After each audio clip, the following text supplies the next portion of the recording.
Le démantèlement du pont dans l'écroulement partiel en août 2018 avait fait une quarantaine de morts à Gênes a commencé vendredi avec le démontage d'un premier segment de près de 40 mètres.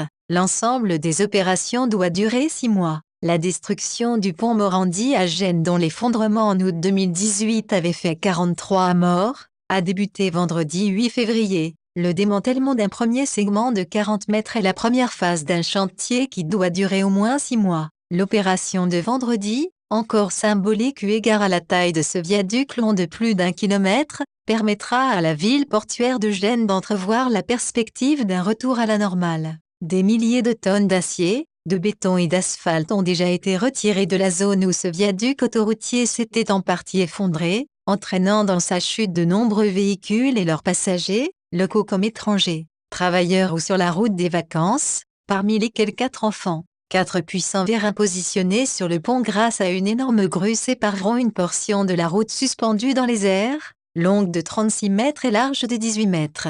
Ces vérins, qui devront sécuriser la descente, 48 mètres plus bas, des quelques 900 tonnes de cette portion de route, sont les mêmes que ceux utilisés pour redresser l'épave du Costa Concordia, le paquebot qui s'était échoué en 2012 tout près de l'île du Giglio en Toscane. Ce naufrage avait fait 32 morts. Cette première phase doit durer au moins 8 heures, en présence du Premier ministre, Giuseppe Conte, et du ministre des Infrastructures, Danilo Toninelli. Le démantèlement complet du pont devrait durer au moins 6 mois, a prévenu le secrétaire d'État au transport, Edoardo Risi. L'opération est d'autant plus délicate que ce pont suspendu chevauche en partie des habitations, les immeubles sous le pont sont cependant condamnés, et une voie ferrée. À Rome, le ministère de l'économie a annoncé jeudi soir le déblocage de 60 millions d'euros pour la reconstruction, dont le gouvernement entend cependant présenter ensuite la facture aux concessionnaires de l'autoroute.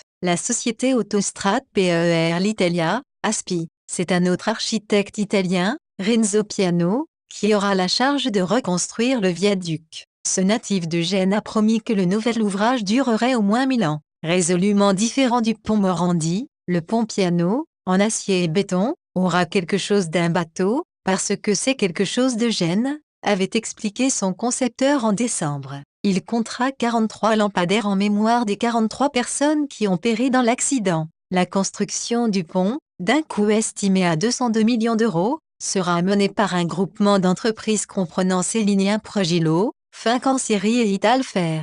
Ce nouveau viaduc devrait être ouvert à la circulation en avril 2020, a promis Edoardo Risi. Le pont Morandi, baptisé ainsi du nom de l'architecte qui l'a conçu dans les années 1960, était l'un des principaux axes de circulation à Gênes, grand port du nord-ouest de l'Italie.